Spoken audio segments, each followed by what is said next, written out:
सबसे बड़ा सत्य है तो वो है हमारी मृत्यु। कोई कितना भी बुद्धिमान हो, कितना भी शक्तिशाली या अमीर हो, मृत्यु से कोई नहीं बच सकता। लेकिन जब कोई हमें छोड़कर चला जाता है तो सवाल सिर्फ ये नहीं होता कि वो कहां गया, बल्कि ये होता है कि अब उसके साथ क्या हो रहा है। क्या वो हमें देख रहा है? क्या वो हमारे घर वापस आता है? क्या उसकी आत्मा पीड़ा में है या शांति में? गरुड़ पुराण कहता है, मृत्यु सिर्फ अंत नहीं है, बल्कि आत्मा की सबसे रहस्यमयी यात्रा की शुरुआत है। यह एक ऐसी यात्रा है जहां कोई शरीर नहीं होता, कोई नाम नहीं होता, बस कर्म होते हैं और उनके अदृश्य परिणाम। मृत्यु के क्षण में आत्मा देह से निकलती है, बिल्कुल वैसे जैसे एक पक्षी पिंजरे से निकलता है। लेकिन पहली बार वो पक्षी उड़ नहीं पाता, क्योंकि वह समझ ही नहीं पाता कि पिंजरा टूट चुका है। वो अपने शरीर को देखता है, परिजनों को रोते हुए देखता है, अपनी चिता की तैयारी होते हुए देखता है, लेकिन समझ नहीं पाता कि ये सब उसके लिए हो रहा है। गरुड़ पुराण कहता है कि मृत्यु के ठीक बाद आत्मा भ्रम की स्थिति में रहती है। उसे लगता है कि वो अभी भी जीवित है, बस लोग उसे अनदेखा क्यों कर रहे हैं। ये उसकी समझ से बाहर होता है। और तभी आते हैं यमदूत, दो दिव्य प्राणी जिनका स्वरूप सांसारिक नहीं होता। न वो काले होते हैं, न लाल आंखों वाले, बल्कि उनका स्वरूप उस आत्मा के कर्मों पर निर्भर करता है। जिसने पवित्र जीवन जिया हो उसे यमदूत शांत, शांतिदायक रूप में दिखाई देते हैं, जैसे किसी तीर्थ यात्रा पर साथ ले जाने वाले दो संत। पर जिसने अधर्म और पाप का जीवन जिया हो उसे वही यमदूत भयानक और भयावह लगते हैं, जैसे दो दंडाधिकारी जिनके हाथों में आग है और आंखों में सवाल। मृत्यु के बाद ये यमदूत आत्मा को तत्काल यमलोक नहीं ले जाते। गरुड़ पुराण के अनुसार पहले 24 घंटे तक आत्मा को यमदूत वहीं स्थान पर रखते हैं जहां उसके शरीर का अंतिम संस्कार होना होता है। क्यों? क्योंकि ये वो काल होता है जब आत्मा अपने कर्मों का पहला दर्शन करती है। इस दौरान आत्मा को अपना संपूर्ण जीवन चलचित्र की तरह दिखाया जाता है, बिना किसी शब्द के, बिना किसी तर्क के। बस हर कर्म की स्मृति उसकी ऊर्जा के साथ सामने आती है। जिसे तुम भूल गए, जिसे तुमने नजरअंदाज किया, जिसे तुमने छोटा सा झूठ, एक बार की चोरी या बस मजाक कहा था, हर पल, हर क्रिया, हर संकल्प अब तुम्हारे सामने खड़ा होता है। यह कोई दंड नहीं, यह प्रकाश है, जहां आत्मा खुद को देखती है जैसा वो सच में थी। और यह सब होता है जब शरीर अग्नि को सौंपा जाता है। चिता जल रही होती है, पर आत्मा उस चिता को नहीं देख रही होती। वो देख रही होती है अपने कर्मों की आग को। वो देख रही होती है कि किसके लिए उसने आंसू छोड़े और किसके लिए उसने आंसू लाए। गरुड़ पुराण यह भी कहता है कि अंतिम संस्कार के समय आत्मा अपने घर वालों के बहुत पास होती है। वो उनके मन की हर बात सुन सकती है, वो उनके दुख को महसूस कर सकती है, लेकिन कुछ कर नहीं सकती। यह सबसे बड़ी पीड़ा होती है। एक मां की आत्मा देख रही है कि उसका बेटा रो रहा है, लेकिन वो उसे छू नहीं सकती। एक पत्नी की आत्मा देख रही है कि उसका पति उसके कपड़े समेट रहा है, लेकिन वो उसे रोक नहीं सकती। इसीलिए संस्कारों का समय, प्रार्थनाओं का समय और मौन का समय आत्मा के लिए सबसे भारी होता है। इस समय यदि परिजन शांति का जाप करें तो आत्मा को थोड़ी दिशा मिलती है। वो जानती है कि अब उसका अगला पड़ाव आ रहा है। और फिर जब चिता की आग बुझने लगती है और रात ढलती है तो यमदूत धीरे से आत्मा को कहते हैं, अब चलो, तुम्हें अपने कर्मों का पथ दिखाना है। और आत्मा उस घर को एक बार अंतिम बार देखती है जहां उसने जन्म लिया, हंसी थी, झगड़े थे, मोह था। वो घर अब सिर्फ एक स्मृति बन जाता है। और यहीं से आत्मा की 31 दिन की रहस्यमयी यात्रा शुरू होती है। यमदूत आत्मा को उस सूक्ष्म मार्ग पर ले जाते हैं जहां कोई शरीर नहीं होता, सिर्फ स्पंदन, आवृत्ति और कर्मों की गंध होती है। लेकिन गरुड़ पुराण कहता है कि आत्मा को सीधे यमलोक नहीं ले जाया जाता। पहले 13 दिन आत्मा पृथ्वी लोक के आसपास ही रहती है। वो अपने ही घर में, अपने ही लोगों के बीच अदृश्य रूप से मौजूद रहती है। वो देखती है कि कौन उसके जाने से टूटा है, और कौन दिखावे का आंसू बहा रहा है। वो जानती है किसने सच में उसे प्रेम किया और किसने उसके जाने की प्रतीक्षा की थी। इन 13 दिनों को पिंडदान, तर्पण और श्राद्ध की प्रक्रिया से शुद्ध किया जाता है। गरुड़ पुराण में कहा गया है कि इन 13 दिनों में यदि घर वाले सच्चे मन से आत्मा की शांति के लिए प्रार्थना करें तो आत्मा को मार्गदर्शन मिलता है। लेकिन अगर घर में कलह हो, अश्रद्धा हो या कोई उपेक्षा हो तो आत्मा भ्रमित हो जाती है। वो बार बार लौटती है अपने बिस्तर के पास, अपने कपड़ों के पास, उस तस्वीर के पास जिसमें वो कभी मुस्कुराया करती थी। गरुड़ पुराण कहता है कि मृत्यु के बाद आत्मा को 3 मार्गों में से एक मार्ग पर भेजा जाता है। यह तय होता है उसके जीवन में किए गए कर्मों के अनुसार। इन मार्गों को कहा गया है, पहला, आर्च मार्ग। यह वो मार्ग है जो धार्मिक, तपस्वी और सत्यनिष्ठ आत्माओं के लिए खुलता है। इसे स्वर्ग मार्ग या देवयान मार्ग भी कहते हैं। आत्मा इस मार्ग से ऊर्ध्वलोक की ओर जाती है जहां सुख, शांति और दिव्यता होती है। दूसरा, धूम मार्ग। यह वो मार्ग है जहां आत्मा पितृलोक की ओर जाती है। न पुण्य बहुत ज्यादा, न पाप बहुत भारी। ऐसे जीवों को यह मध्यवर्ती लोक मिलता है। यहां आत्मा विश्राम करती है, अगली यात्रा या पुनर्जन्म की प्रतीक्षा में। तीसरा, उत्पत्ति विनाश मार्ग। यह वो मार्ग है जिसे पापी आत्माओं के लिए तैयार किया गया है। इसे नरक मार्ग कहते हैं। यहां आत्मा को अपने कर्मों के अनुसार कठिन दंड भोगना पड़ता है। लेकिन इन तीनों मार्गों से पहले आता है एक खतरनाक पड़ाव, जिसे पार किए बिना कोई आत्मा आगे नहीं बढ़ सकती। इस पड़ाव का नाम है वैतरणी नदी। गरुड़ पुराण में इसका वर्णन अत्यंत भयावह रूप में किया गया है। यह कोई साधारण नदी नहीं, बल्कि यह आत्मा की परीक्षा की नदी है। यहां आत्मा को स्वयं के कर्मों की धारा में उतरना होता है। जिसने जीवन में दान, सेवा, सत्कर्म किए हों, वो आत्मा इस नदी को पार कर जाती है जैसे कोई संत गंगा के जल में स्नान करता हो। लेकिन जिसने अधर्म, लोभ, हिंसा और मिथ्या आचरण किया हो, वो आत्मा वैतरणी में गिरती नहीं, वो उसमें फंसती है। गरुड़ पुराण कहता है कि पापी आत्मा के लिए वैतरणी नदी रक्त, कीचड़ और कीटाणुओं से भरी होती है। उसके जल में होते हैं भूखे मगरमच्छ, भयंकर सर्प और ऐसे जीव जिनकी आंखों से आग और मुख से शाप निकलता है। वैतरणी में प्रवेश करते ही आत्मा को लगता है मानो सूर्य की 12 किरणें उसके ऊपर एक साथ जल रही हों। वो चीखती है, लेकिन कोई नहीं सुनता। उसके शरीर पर मांस नहीं, सिर्फ स्मृति होती है। लेकिन उस स्मृति को चीरकर वैतरणी की लहरें उसे घसीटती हैं। जो आत्मा इस वैतरणी को पार नहीं कर पाती, वो यमलोक तक नहीं पहुंचती, बल्कि अधर में अटकी रहती है। इसीलिए गरुड़ पुराण बार बार कहता है कि जीवन में गाय, ब्राह्मण, पवित्र जल और वास्तविक सेवा का महत्व समझो, क्योंकि यही चीजें वैतरणी के समय तुम्हारी नाव बनती हैं। और जब आत्मा किसी तरह वैतरणी पार कर लेती है तो वो पहुंचती है उस द्वार पर जहां यमराज की सभा होती है। लेकिन ये कोई साधारण द्वार नहीं, यह एक ऊर्जा चक्र है जहां आत्मा की गति अचानक रुक जाती है। उसके सामने एक विशाल भवन होता है जिसके स्तंभ समय के हैं और दीवारें कर्मों की। यहीं पर होता है आत्मा का मूल्यांकन। गरुड़ पुराण बताता है कि यमराज केवल न्यायाधीश नहीं है, वे धर्म स्वरूप, विचारशील और करुणामयी हैं। उनका स्वरूप तेजोमय है, न क्रोधी न राक्षसी, बल्कि शांत, गंभीर और आत्मा के अंतर मन को पढ़ लेने वाला। जब आत्मा उनके सामने लाई जाती है तो वह वहां अकेली नहीं होती। वहां होते हैं चित्रगुप्त, जिनके पास आत्मा के हर छोटे बड़े कर्मों का लेखा जोखा होता है।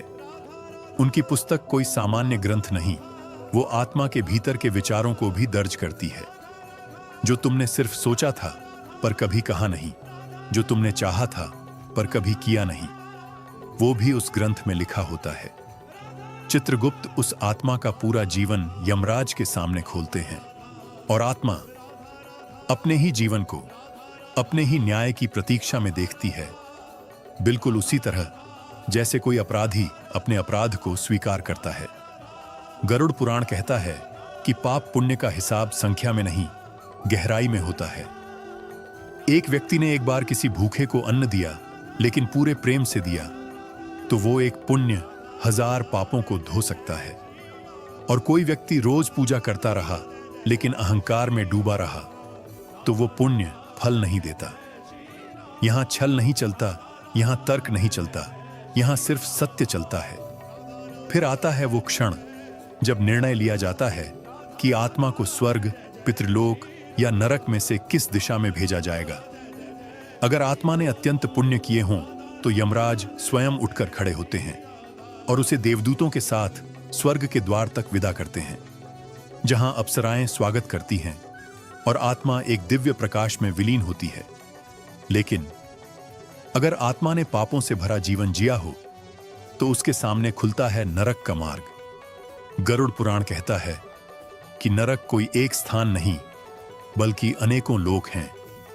हर एक विशेष पाप के लिए एक विशेष दंड है। अब आप सुनिए उन नरकों के नाम और किस पाप की आत्मा को वहां भेजा जाता है। पहला, तामिस्र। वे लोग जो दूसरों की संपत्ति हड़पते हैं, भाई का हिस्सा छीनते हैं या किसी स्त्री का शोषण करते हैं, उन्हें यहां भेजा जाता है।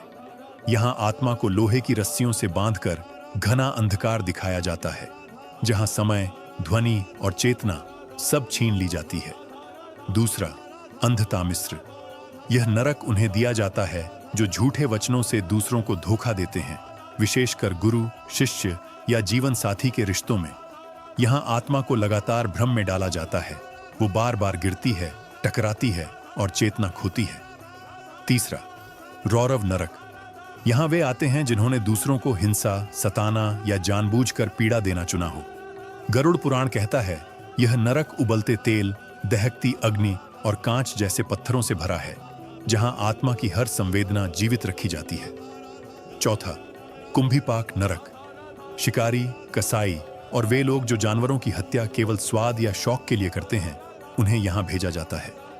इस नरक में आत्मा को उबलते तेल में डुबोया जाता है, बार बार, जब तक चेतना पूरी तरह बिखर न जाए। पांचवा, कालसूत्र नरक। यहां वो लोग आते हैं जिन्होंने जीवन में अपने बड़ों का अपमान किया, गुरु की अवज्ञा की या माता पिता को कष्ट पहुंचाया।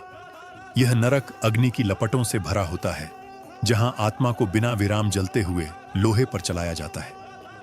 छठा, असिपत्रवण नरक। जिन्होंने धर्म के नाम पर अधर्म किया, लोगों को गुमराह किया या आध्यात्मिक सत्ता का दुरुपयोग किया, उनके लिए यह सबसे कठोर नरक है। यह एक कांटों से भरा वन है, जहां आत्मा को दौड़ाया जाता है और हर पत्ता तलवार की धार की तरह चीर देता है। और ऐसे ही 28 से भी अधिक नरक लोक गरुड़ पुराण में वर्णित हैं, हर एक आत्मा के किसी न किसी दोष को शुद्ध करने के लिए। लेकिन ये दंड स्थायी नहीं होते। गरुड़ पुराण स्पष्ट कहता है कि नरक एक शुद्धिकरण केंद्र की तरह होता है, जहां आत्मा अपने कर्मों का फल भोगती है और फिर अगले जन्म के लिए तैयार होती है। लेकिन प्रश्न यह है कि आत्मा अगला जन्म किस रूप में लेगी? क्या वह फिर से मानव शरीर प्राप्त करेगी या किसी और योनि, पशु, पक्षी, कीट या वृक्ष में? इसका उत्तर केवल एक ही बात पर निर्भर करता है, उस आत्मा की कंपन शक्ति, अर्थात उसकी वाइब्रेशनल फ्रीक्वेंसी, जो उसके कर्मों और संस्कारों से बनी है।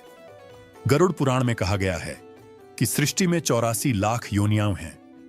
इनमें से केवल एक योनि, मानव योनि ही ऐसी है जिसमें आत्मा को कर्म सुधारने, मोक्ष पाने और ब्रह्म को जानने का अधिकार है। काशी में प्रवेश करेगा, बाकी 83,99,999 योनियां से काल केवल कर्म भोग काशी का कोतवाल कहा जाता है, जहां आत्मा को सोचने का अवसर नहीं होता और सिर्फ संकटों भुगतने को का क्रम दूर चलता करते है। हैं और धर्म जब कोई तथा आत्मा न्याय अपने की पापों रक्षा का फल करते हैं, नरक में उनकी भोग चुकी पूजा होती है, करने से तब चित्रगुप्त और यमराज मिलकर निर्णय लेते हैं कि अब यह आत्मा किस शरीर में जन्म के योग्य है। यदि आत्मा ने कुछ पुण्य शेष छोड़े हों या पिछले जन्मों में किया गया कोई एक सच्चा कर्म बचा हो, तो उसे मानव जन्म का अवसर फिर से दिया जा सकता है। पर यदि उसकी चेतना अभी भी स्वार्थ, हिंसा, लोभ या अहंकार से ग्रसित हो, तो उसे भेजा जाता है उन योनियों में जहां उसकी चेतना के अनुरूप शरीर मिलता है। गरुड़ पुराण में उदाहरण दिए गए हैं। जिसने क्रूरता दिखाई उसे मांसाहारी जानवर के रूप में जन्म मिलता है। जिसने लोभ किया वह कीट, चूहा या भिक्षा के लिए तड़पता हुआ पक्षी बन सकता है। जिसने कामुकता में जीवन गंवाया वो आत्मा कुत्ते, सूअर या अन्य नीच योनियों में जाती है। जिसने धर्म का अपमान किया या गुरु का अनादर किया उस आत्मा को पत्थर, पेड़ या निर्जीव वस्तु के रूप में स्थिर कर दिया जाता है। लेकिन जो आत्मा एक बार भी सच्चे हृदय से सेवा, दया या प्रेम का अनुभव कर चुकी हो उसे मानव शरीर प्राप्त करने की संभावना बनी रहती है। गरुड़ पुराण कहता है कि कुछ आत्माएं नरक से नहीं डरती क्योंकि वे सोचती हैं कि दंड भोग कर सब समाप्त हो जाएगा। परंतु सच्चा भय भटकती आत्मा का होता है जो न नरक में पूरी तरह प्रवेश कर पाती है और न पुनर्जन्म में। ऐसी आत्माएं अधर में अटक जाती हैं। वे भूत, प्रेत या पिशाच योनि में भटकती हैं। ये आत्माएं न शरीर त्याग पाती हैं न शरीर प्राप्त कर पाती हैं। गरुड़ पुराण के अनुसार भूत या प्रेत वे आत्माएं बनती हैं जो मृत्यु के समय अत्यधिक मोह, क्रोध या वासना में डूबी हुई थीं, जो अपनी संपत्ति से चिपके रहे, जो अपने घर को छोड़ नहीं पाए, जो अपनी इच्छाओं के अधूरे छूट जाने से तड़प उठे। वो आत्मा अधूरी रह जाती है। ऐसी आत्मा फिर किसी विशेष तिथि, वार या जगह पर बार बार प्रकट होती है और जब तक उसका मोह नहीं टूटता वो पुनर्जन्म नहीं ले पाती। इसीलिए गरुड़ पुराण में श्राद्ध, तर्पण और पिंडदान जैसे कर्म आत्मा को इस चक्र से मुक्त करने के लिए अत्यंत आवश्यक माने गए हैं।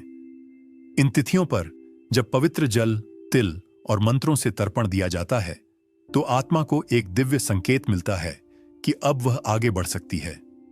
और फिर जब सब कुछ पूर्ण हो जाता है, जब आत्मा ने नरक भोग लिया, जब मोह टूट चुका, जब संस्कार संपन्न हो गए, तो आत्मा प्रवेश करती है पुनर्जन्म के गर्भद्वार में।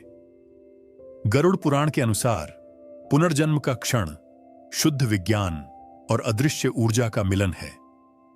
जब आत्मा किसी गर्भ को चुनती है तो वह केवल माता पिता नहीं चुनती बल्कि उन कर्मों की भूमि चुनती है जहां उसे अगला पाठ सीखना है। और जैसे ही वह आत्मा माता के गर्भ में प्रवेश करती है वो अपना पूर्व जन्म भूल जाती है। क्यों? क्योंकि वो अब फिर से माया के आवरण में प्रवेश कर चुकी होती है। गरुड़ पुराण कहता है कि आत्मा जब गर्भ में आती है तो वह केवल शरीर नहीं लेती, वो अपने पुराने कर्म, अधूरी इच्छाएं और अर्जित संस्कार लेकर आती है। गर्भ में आने के पहले क्षण में ही वो जानती है यह जीवन उसे क्यों मिला है। वो जानती है कि किसे उसका पिता बनना है, कौन उसकी माता होगी और किस प्रकार के दुख या सुख उसका इंतजार कर रहे हैं। गरुड़ पुराण में बताया गया है कि गर्भ के अंदर आत्मा पूर्ण रूप से चेतन होती है। वह मां के हर भाव को महसूस करती है। मां का डर, उसका प्रेम, उसका भोजन, उसका ताप, सब आत्मा के सूक्ष्म शरीर पर असर करता है।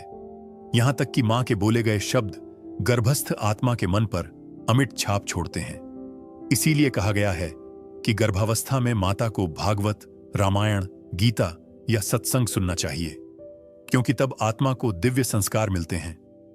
गरुड़ पुराण के अनुसार गर्भस्थ आत्मा हर दिन एक श्लोक जपती है जिसे जन्मवरण मंत्र कहते हैं।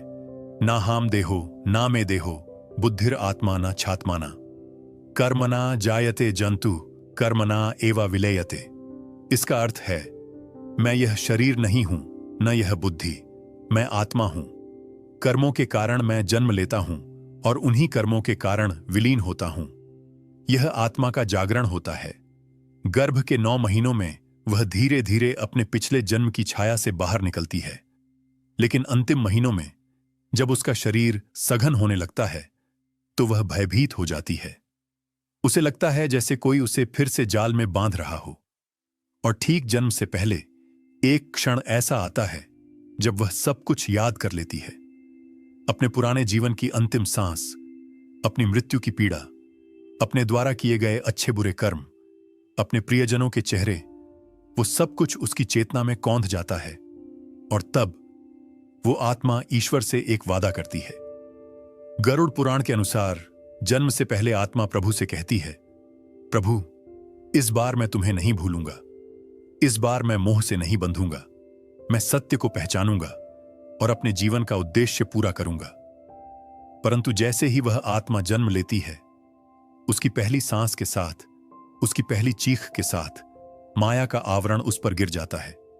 उसे दूध चाहिए, फिर क्रीड़ा, फिर खिलौने, फिर अहंकार, और धीरे धीरे वो वादा भूल जाता है जो उसने प्रभु से किया था। गरुड़ पुराण कहता है कि यही विस्मरण संसार का सबसे बड़ा जाल है। जन्म केवल एक शरीर लेने की क्रिया नहीं, बल्कि आत्मा की पुनः परीक्षा का आरंभ है।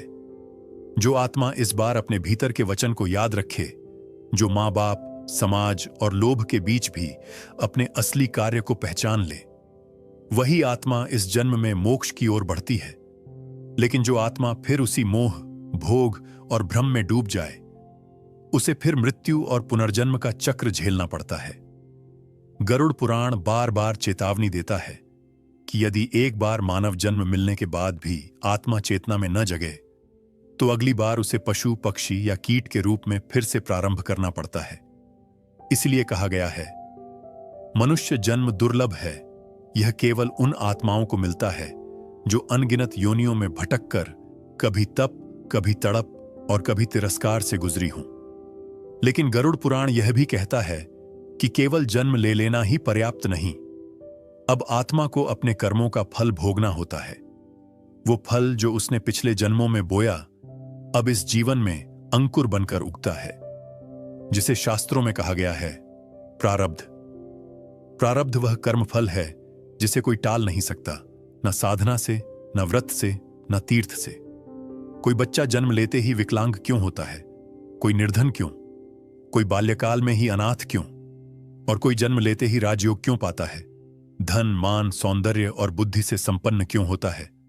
गरुड़ पुराण कहता है कि ये सब संयोग नहीं, संस्कार हैं। जो आत्मा पूर्व जन्म में तप, दान और सेवा में लीन रही हो, वो इस जन्म में सौंदर्य, प्रतिभा और सहज भक्ति लेकर जन्म लेती है। और जिसने पूर्व जन्म में छल, घृणा, अभिमान या अत्याचार किया हो, वो इस जन्म में किसी न किसी रूप में पीड़ा लेकर आता है। लेकिन पीड़ा सजा नहीं, यह अवसर है, क्योंकि ईश्वर न कभी दंड देते हैं और न किसी से बैर रखते हैं।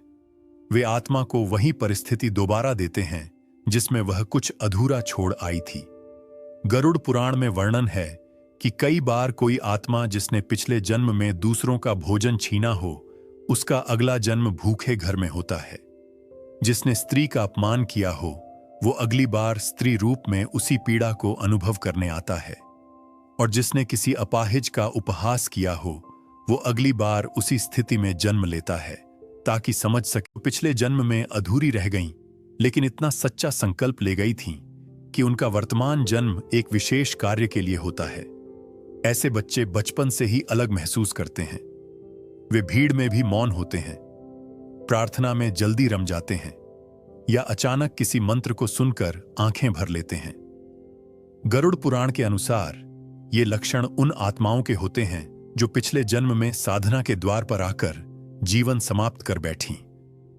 उन्हें यह जन्म आत्मिक पुनः प्रयास के रूप में मिला है, लेकिन संसार उन्हें यह समझने नहीं देता। उन्हें खिलौनों से बहलाया जाता है, डिग्रियों से बांधा जाता है, और धीरे धीरे वे अपने ही संकल्प को भूल जाते हैं। इसीलिए कभी कभी ऐसे बच्चों को जीवन में जल्दी दुख मिलता है, ताकि वे पुनः भीतर की यात्रा शुरू करें। गरुड़ पुराण कहता है, जब आत्मा अपने सत्य कर्म से भटकने लगती है, तो प्रारब्ध उसे मार्गदर्शन देने के लिए पीड़ा भेजता है। और जो आत्मा उस पीड़ा को समझ लेती है, वही आत्मा जागृत होती है। पर दुर्भाग्य यह है कि अधिकतर आत्माएं उस पीड़ा से भाग जाती हैं।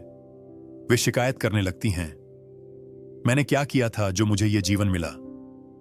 लेकिन अगर वे सिर्फ इतना जान जाएं कि हर दुख, हर सुख, हर क्षण उसी आत्मा का चुनाव था, तो शायद वे ईश्वर से लड़ना छोड़कर उन्हें समझने लगें।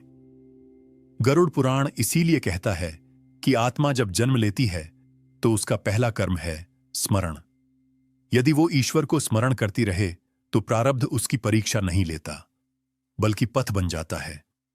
पर जैसे जैसे आत्मा जीवन के जाल में फंसती है, वो कर्मों की नई श्रृंखला रचती है जिसे कहते हैं क्रियमाण कर्म। यह वर्तमान जीवन में किए गए कर्म हैं जो भविष्य के फल बनते हैं, और इसी चक्र में आत्मा फिर उलझ जाती है जब तक वह यह न समझे कि वह केवल शरीर नहीं बल्कि उस चेतना की एक चिंगारी है जो न जन्म लेती है न मरती है, तब तक वह मुक्त नहीं हो सकती। लेकिन क्या कोई आत्मा इस चक्र से मुक्त हो सकती है? क्या सचमुच कोई मृत्यु के पार जा सकता है? गरुड़ पुराण का उत्तर है हां, पर यह हां कोई आसान मार्ग नहीं है। मोक्ष यह शब्द जितना सरल लगता है, उसकी यात्रा उतनी ही कठिन, उतनी ही सूक्ष्म होती है। गरुड़ पुराण में कहा गया है कि मोक्ष का अर्थ केवल मृत्यु के चक्र से बाहर निकलना नहीं, बल्कि आत्मा का परम सत्य में विलीन हो जाना है। यह वह स्थिति है जहां आत्मा न पुनर्जन्म मांगती है न मृत्यु से डरती है। वह मैं और मेरा के बंधन से मुक्त हो जाती है। वो आत्मा जो अपने सभी कर्मों को पूर्ण कर चुकी हो, जो किसी से शिकायत नहीं रखती, जिसके हृदय में न द्वेष हो न लोभ, वही आत्मा मोक्ष के योग्य होती है। गरुड़ पुराण कहता है कि मोक्ष 3 मार्गों से संभव है।